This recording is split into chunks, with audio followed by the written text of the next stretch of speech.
첫 번째 엘리바스가 나와서 도덕률의 견고함을 근거로 하여 욥을 책망했고, 욥이 자신의 경험이 그 도덕률로는 다 정리할 수 없는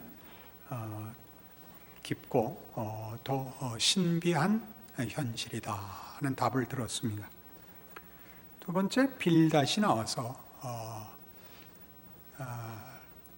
우리가 가지고 있는 하나님의 통치와 하나님에 대한 지식은 오랜 기간에 걸친 경험과 축적된 지혜 속에서 가지게 된 하나의 틀이다. 그것을 어찌 네가 잠시 사는 존재에 불과하면서 그 틀을 깨고 네가 옳다고 해서 우리가 가지고 있던 고정관념을 깨려고 하느냐라고 하자, 이제 욥이 나도 안다. 내가 짧은 인생을 사는 깊은 지혜를 다 담을 수 없는 존재인 것을 안다. 그러나 우리 지난 시간에 확인한 것 같이 그 고정관념이 하늘로부터 결론으로 완전한 어떤 이치로 떨어진 것이 아니라 경험 속에서 오랜 세월에 걸친 시험 과정을 거쳐 만들어진 것 아니냐. 그것이 어떤 식으로 그런 결론에 이르러서 우리의 고정의 관념이 되었는지 생각해보라. 우리가 그것을 더 발전시키고 더 깊이를 파야 되는 일에 쓰일 수 있지 않느냐라는 답을 낸 것을 보았습니다. 그러자 세 번째 오늘 11장에 보는 소발은 하나님이 더 크시지 않냐. 아무러면 네가 생각하는 것을 하나님이 모르시겠느냐. 그게 이제 소발의 욥을 권면하는 자신의 하나님에 대한 이해입니다. 하나님이 우리보다 지혜가 크시며 더 생각이 깊으실 것 아니냐. 그러니 너에게 일어난 일에 대해서 하나님께 불평을 하려고 들지 말고 이미 있었던 틀을 깨려고 하지 말고 뭘 잘못했는가 다시 돌아봐라. 왜냐하면 하나님이 틀렸을 가능성보다는 네가 틀렸을 가능성이 더 많지 않냐 이겁니다. 그래서 2절부터 12절까지는 하나님이 얼마나 능력과 지혜에 있어서 광대하신 분인가. 13절부터 끝절까지는 그러니까 회개하라. 그러면 하나님이 다 해결해 주시고 마침내 복을 받을 것이라 하는 부분입니다. 이 소발에 우리 앞에 있었던 두 사람도 마찬가지입니다만 이 세 사람이 제시하는 하나님에 대한 이해는 다 진리의 한 부분을 잡고 있는 것입니다. 그것 자체가 잘못됐다고 제시되지 않고 다만 욥이 지금 겪고 있는 경험을 담아내기에는 그것이 부족하다. 이것이 욥기의 이제 중요한 주제입니다. 도덕으로도 담아내지 못하고 경험으로도 담아내지 못하고 신비라는 이름으로도 담아내지 못하는 그 무엇, 그것이 욥에게 지금 경험되고 있습니다. 우리도 가만히 생각하면 우리가 기독교 신앙을 가지고 이해하는 하나님과 하나님의 일하심에 대한 이해가 우리도 아마 이 세 가지 중에 어느 하나거나 셋을 적당히 섞어 놓은 것일 것입니다. 그러나 결론에서 보듯이 회개하라 라는 이 말은 이렇게 섣불리 쓰면 안 된다는 것이 중요한 교훈입니다. 섣불리 쓰면 안 된다는 게 무슨 뜻이냐 하면 하나님은 정말 신비로우십니다. 하나님은 당연히 도덕성을 가지고 계시며 경험 속에서 당신의 신실하심을 증명하시는 분이며 그리고도 측량할 수 없이 크신 분입니다. 그럼 우리는 그것을 뭐에 갖다 쓰느냐 하면 가장 우리가 조심해야 할 게 나 편하자고 쓴다 말입니다. 그러니까 우리는 누구가 괴로워하고 의심하고 고통하고 불만하는 것을 옆에서 못 견디는 것입니다. 그래서 나도 불안하기 때문입니다. 내가 완전하고 충만하면 옆에서 누가 불만을 토하거나 비명을 질러도 괜찮은데, 내가 아슬아슬한데 옆에서 넘어가면 그 여진이 나한테 올 게 너무 뻔하니까 붙드는 겁니다. 내 말 들어라. 그리고 잠잠해라. 너 비명 좀 그만 질러라. 나 그러지 않아도 힘들어 죽겠는데, 불안해 죽겠는데 왜 겁을 주냐. 이게 지금 싸움입니다. 잘 생각해 보십시오. 그리고 회개인데 13절부터 마지막 절까지가 회개하라. 근데 회개란 안심하고 확인하는 것이 아닙니다. 회개란 뭐냐면 내가 아는 길, 내가 확실한 길을 하나님에게 넘기는 겁니다. 우리는 보통 예수로 인한 구원에서 이제 회개라는 것이 맨 처음 예수를 믿는 것과 함께 요구될 때 길을 돌이킨다 라는 개념으로 더 잘 갖고 있는데, 그 길을 돌이킨다는 것이 하나님 모르던 인생에서 하나님의 통치 아래 순종한다는 개념입니다. 돌이킨다는 게. 그러나 사실 따지고 보면 이 돌이킴은 우리에게 무엇으로 제일 많이 이해되고 있냐면 윤리적으로 제일 많이 이해되고 있습니다. 거짓말하던 거 안 한다. 이게 더 큰 이해고, 하나님께 순종한다고 했을 때 하나님이 누구시냐에 대한 이해는 대부분 더 깊이 안 들어옵니다. 하나님은 사랑, 거룩 이렇게만 들어와 있고 모호합니다. 그리고 그것으로 안심이 안 되는 것을 서로 사실은 애써 외면을 하고 더 깊은 질문이나 갈등이 되지 않도록 조마조마하게 예수 믿고 사는데, 누가 으악 그러면 으악은 저 사람이 질렀는데 나가 넘어지는 건 나인 겁니다. 이상하게 표정들이 못 쫓아오시는 표정인데, 우리 기독교가 한참 부흥했을 때 우린 사실 자신감을 가졌습니다. 그리고 지금 어려운 형편을 맞이하자 다 같이 두려워하기 시작을 했습니다. 바로 그 문제죠. 우리가 부흥했을 때 넉넉한 것도 아니고 지금 배척을 받거나 공격을 받고 있다고 해서 불안할 것도 없는 것이 예수 믿는 것입니다. 하나님은 여론이나 대세나 힘에 의해서 흔들리거나 타협을 해야 할 분이 아니며, 우리가 하나님을 보호하고 지켜야 되는 분도 아닙니다. 그분의 전능하심과 신실하심과 선하심에 대하여 우리가 굳은 고백을 했는데, 우리는 사실은 그 본질적인 것으로 우리의 위안이 되거나 힘이 되기보다 밖에 있는 환경에 의해서 더 많이 흔들립니다. 그리고 비명을 질러댑니다. 그렇지 않습니까? 많이 드는 예이지만 하나님 앞에서 도대체 무엇을 구하는 겁니까? 내 불안과 내 의심과 내 모호함을 없애달라는 것이지 하나님을 더 알게 해달라는 것은 안 합니다. 그러니까 오래 믿은 시간은 있는데 하나님에 대해서 더 아느냐 그러면 꼭 그렇다고 얘기할 수 없는 그런 이상한 신앙을 우리가 갖고 있습니다. 거기에 대한 도전이지요, 욥기는. 그래서 지금 이 신비는 사실 하나님을 우리가 다 이해하고 측량할 수 없다라는 데 초점을 가지고 있고 우리를 초대하고 있습니다. 하나님을 이해할 수 없다라는 것 한번 우리가 몇 가지만 따져볼까요? 하나님이 아브라함에게 이삭을 바치라고 합니다. 여러분, 뭐라고 답을 하시겠습니까? 아브라함이 어느 날 여러분 집에 찾아와서 아무개, 난 큰일 났네. 하나님이 나보고 나 100살에 얻은 아들을 내놓으려는데 어쩌면 좋나. 뭐 하는 짓이야? 믿음은 어디다 두고 그렇게 답하시겠어요?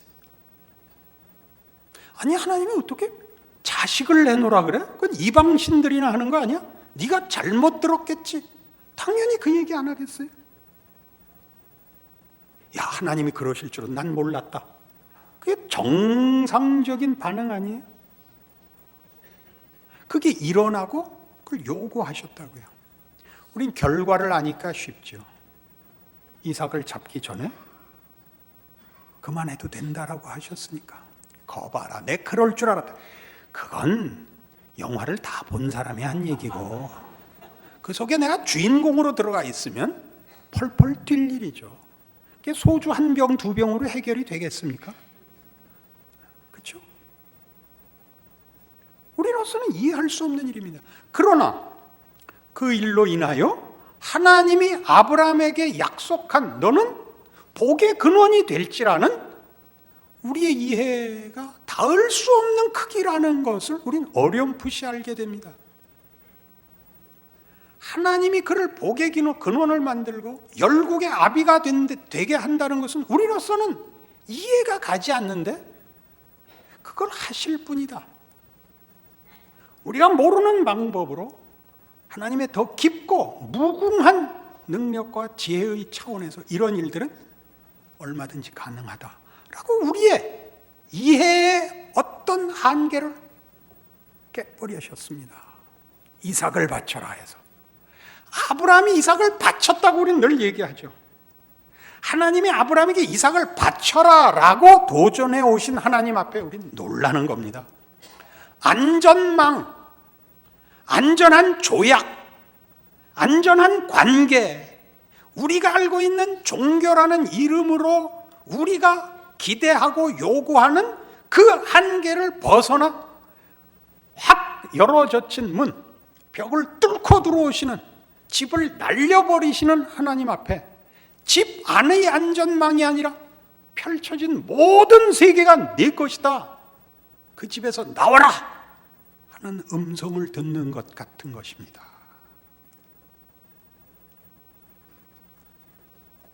우린 로마서 5장에서도 이 말씀을 보지 않았습니까? 한번 찾아가 볼까요? 여러 번 인용했지만 이 시점에서 다시 한번 욥기의 주제를 가지고, 안목을 가지고 돌아보십시다. 244페이지 로마서 5장입니다. 그러므로 우리가 믿음으로 의롭다 하심을 받았으니 우리 주 예수 그리스도로 말미암아 하나님과 화평을 누리자. 또한 그로 말미암아 우리가 믿음으로서 있는 이 은혜에 들어감을 얻었으며 하나님의 영광을 바라고 즐거워하느니라. 그리고 뭐가 나와요? 다만 이뿐 아니라 우리가 환난 중에도 즐거워하나니 이는 환난은 인내를, 인내는 연단을, 연단은 소망을 이루는 줄 알미로다. 어떻게 환난이 우리의 소원을 이루어요? 환난이, 둘은 다른 길이지 동행할 수 없죠. 병존할 수 없죠. 환난은 망하는 길 아니에요? 막히는 길 아니에요? 꺾이는 길 아니에요? 죽어나가는 길이 어떻게 영광의 소망을 이룬단 말이에요? 동과 서를 어떻게 묶는단 말이에요? 그럼 하나님이 그렇게 하신다는 거죠. 동으로 가야 되는데 서로 끌고 가서 동의 끝에 간다는 거죠. 우리는 쉽게 믿습니다. 쉽게 믿는 가장 큰 이유는 기독교 신앙이 나 좋은 신앙이 되기 때문입니다. 나 좋은 신앙, 나 편한 것, 살아생전에 안심할 장치 외에 아무것도 아니니까 더 깊은 하나님의 개입을 허락지 않는 겁니다. 그리고 누구에게 감당 못할 일이 일어나면 서로 놀랍니다. 병균이 옮아올까 봐. 나도 환난을 당하고 고민에 휩싸이고 더 기도해야 되는 일이 생길까 봐 예방접종을 하죠. 밀렸던 11조도 되고 안 나오던 3일 저녁도 나오고 해서 이 균이 못 오게. 하나님과 균이 동일한 존재가 되고 말았습니다. 예수 믿는 거 신자들이 그 깊이와 무게와 그 신비를 아는 사람은 의외로 적습니다. 여러분들이 잘못하고 있다는 얘기를 하는 것이 아닙니다. 하나님이 여러분이 이해하고 붙들고 있는 것보다 훨씬 크십니다. 하나님이 누구시냐는 우린 단 한마디 예수 그리스도의 아버지십니다 이렇게 얘기할 수밖에 없습니다. 예수 그리스도의 아버지라는 말이 갖는 의미를 아시죠? 빌립보서 2장 아닙니까? 찾아가 보십시다. 빌립보서 2장 5절입니다. 너희 안에 이 마음을 품으라 곧 그리스도 예수의 마음이니 그는 근본 하나님의 본체시나 하나님과 동등됨을 취할 것으로 여기지 아니하시고 오히려 자기를 비워 종의 형체를 가지사 사람들과 같이 되셨고 사람의 모양으로 나타나사 자기를 낮추시고 죽기까지 복종하셨으니 곧 십자가에 죽으심이라. 죽어버렸잖아요. 죽는 것 끝장 아닌가요? 부정의 끝, 패망의 끝, 그게 죽음이죠. 그러나 그 죽음으로, 이름으로 하나님이 그를 지극히 높여 모든 이름 위에 뛰어난 이름을 주사 하늘에 있는 자들과 땅에 있는 자들과 땅 아래 있는 자들로 모든 무릎을 예수 이름에 꿇게 하시고 모든 입으로 예수 그리스도를 주라 시인하여 하나님 아버지께 영광을 돌리게 하셨느니라. 하나님의 영광이 결실을 한다는 거죠. 죽음이 자기를 비우고 종이 되고 순종하여 죽는 것이 영광으로 가는 길이래죠. 우리는 이 하나님을 이해하지 못합니다. 사실을 볼 뿐입니다. 예수 그리스도의 순환과 부활에서 그 죽음과 승리가 손을 잡고 있는 것을 봅니다. 그러니 빌립보서 2장 1절 이하에 무슨 얘기 끝에 이 5절 이하가 나오는가 한번 확인해 보시죠. 그러므로 그리스도 안에 무슨 권면이나 사랑의 무슨 위로나 성령의 무슨 교제나 긍휼이나 자비가 있거든. 이거 다 기독교 신앙의 가장 중요한 일 할 때 기억하려는 거죠. 그거는 우리가 아는 승리와 확인과 힘과 그래서 결과되는 영광으로 가는 그런 순서를 밟지 않는다는 거죠.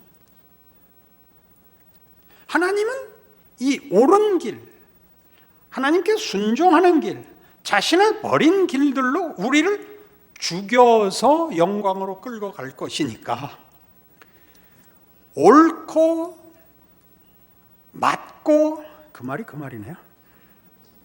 이래야만 되고 하는 이렇게 가느다란 선을 그어서 하나님을 이해하려고 하지 말고 얼마든지 반대까지 옆길까지 우회로와 짐짓 병전할 수 없어 보이는 가지까지 다 묶어도 하나님과 하나님의 하시는 일을 다 담아낼 수 없는 무한함을 그에게 바쳐 네가 오늘 가는 길에 옳음과 정당함과 무슨 순종들을 그래서 하나의 우리가 이해하는 것으로 안전을 확보하고 모두의 항복을 받아내 힘이 되고 그게 여론이 되고 그렇게 하여 큰 소리를 치는 것으로 가지 않도록 조심해라.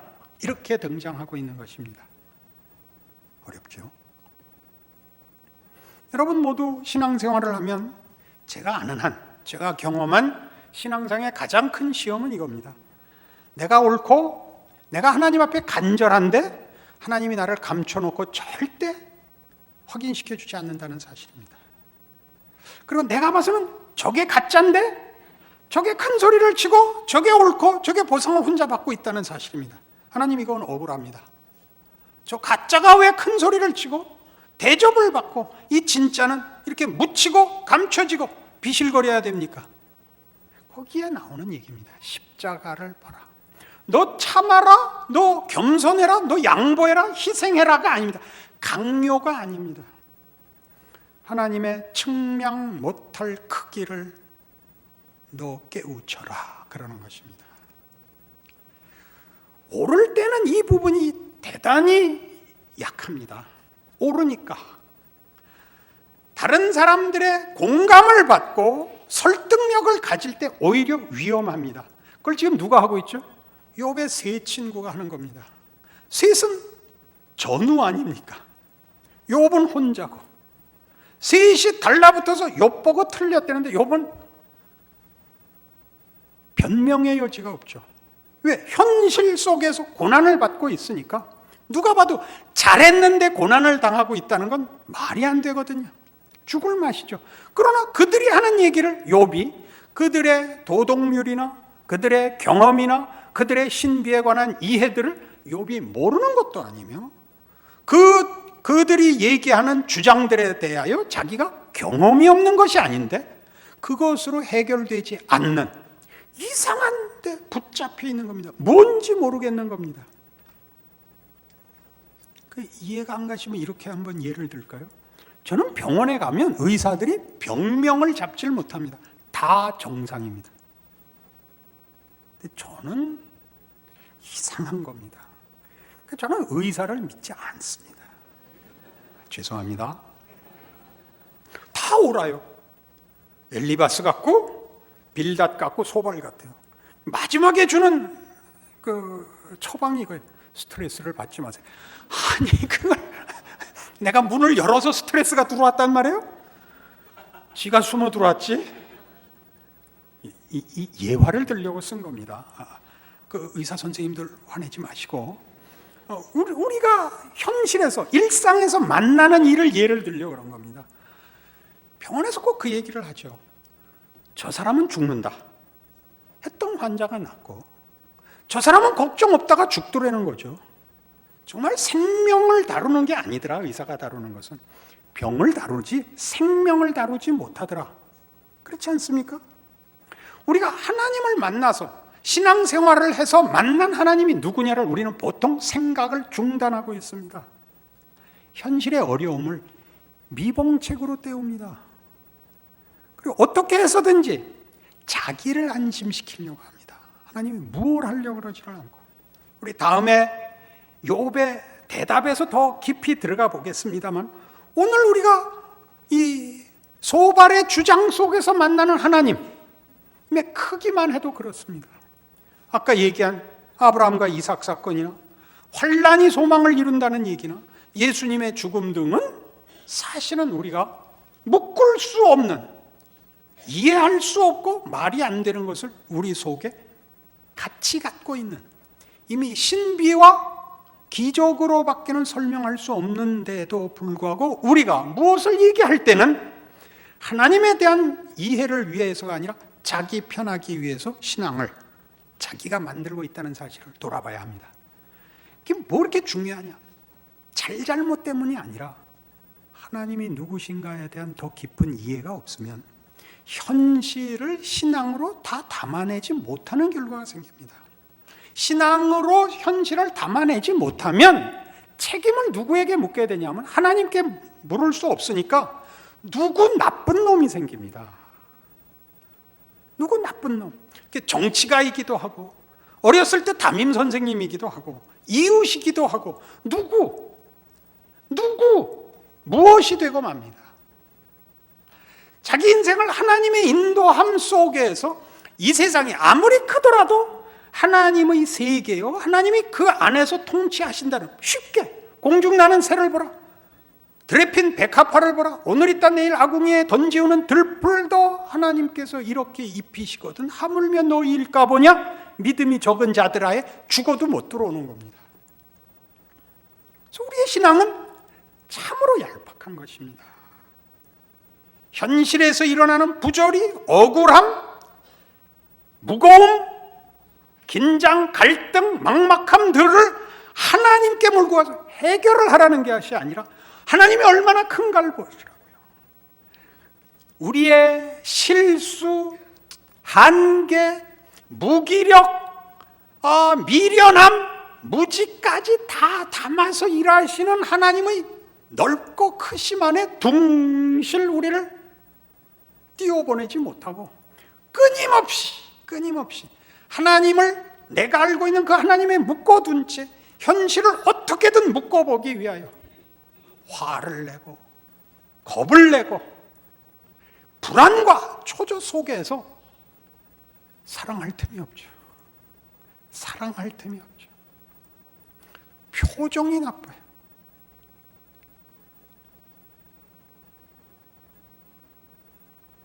너무 몰고 가면 안 되겠죠? 고린도 후서 4장에 가보십시다. 성경이 얼마나 많은 신비를 얘기하고 있는데 우리가 얼마나 피상적으로 읽었는가 보십시다. 고린도 후서 4장 7절부터 보죠. 우리가 이 보배를 질그릇에 가졌으니 이는 심히 큰 능력은 하나님께 있고 우리에게 있지 아니함을 알게 하려 합니다. 우리가 사방으로 우겨쌈을 당하여도 쌓이지 아니하며 답답한 일을 당하여도 낙심하지 아니하며 박해를 받아도 버림받지 아니하며 거꾸로 뜨림을 당하여도 망하지 아니하고 우리가 항상 예수의 죽음을 몸에 짊어지면 예수의 생명이 또한 우리 몸에 나타나게 하려 함이라. 죽음과 생명이 손을 잡을 수 있다는 게 말이 됩니까? 예수의 죽음을 몸에 짊어져 예수의 생명이 나타난다는 말을 여러분 곰곰이 생각해 보신 적이 있습니까? 생각을 안 한 이유를 사실 찾기 어렵습니다. 왜요? 신자의 현실은 죽음이고 그리고 그 약속은 생명 아닙니까? 죽음과 생명의 그 혼돈 속에 있으면서 굳이 물을 수 없었던 이유는 물어봤자 복잡하니까 답이 안 나오니까 혼자 해결했죠. 어려우면 십자가, 잘 되면 응답, 이렇게 메꾸고 사느라고 예수 믿는 깊이와 진정한 신비는 또 신자라는 이름으로 사는 인생과 현실을 늠름하게 살 모든 영광을 놓쳐버렸습니다. 이게 말하자면 좀 분합니다. 예수 믿는 건 나가서 무슨 훈장 달고 시위를 해야 되는 건 아니지만요, 우리 세상 사람들도 그 사업하는 친구나 무슨 다른 일에 종사하고 있는 친구들 만나면요, 그 별로 우는 소리 안 해요. 그냥 인생이 그런 거야 하고 이렇게 늠름하게 버텨요. 베테랑들 같이 말이죠. 예수 믿는 사람들이 훨씬 그 문제에 힘이 없어요. 놀라요, 놀라. 너 그렇게 살면 안 돼. 좋은 의미로 그러는 줄은 압니다. 그것 밖에는 자신의 정체성을 확인할 방법이 없어서 그러는 거예요. 술 먹는 동창 놔두세요. 그가 하루를 견디는 거예요. 내일을 견디기 위하여 소주 한 잔 먹는 거예요. 그거 갖고 펄펄 뛰지 마세요. 술 안 먹는 게 전부인 신앙 갖고는 안 돼요. 그게 자기를 증명할 유일한 내용이어서는 안 된다고요. 술 안 먹는 게 아니라 하나님의 신비와 부르심의 크기에 대한 항복, 현실과 자기 인생과 존재를 담아낼 마음의 용기, 그게 신앙이지요. 어려운 문제를 괜히 건드렸죠. 술 얘기는 하지 말고. 그럼 담배 얘기를 할까요? 우리가 얼마나 기독교를 치사한 문제를 걸어가지고 증명을 해야 될 만큼 가난해졌는지 아시겠어요? 술 아니면 담배 얘기밖에 할 게 없어요. 우리가 가난하다니까.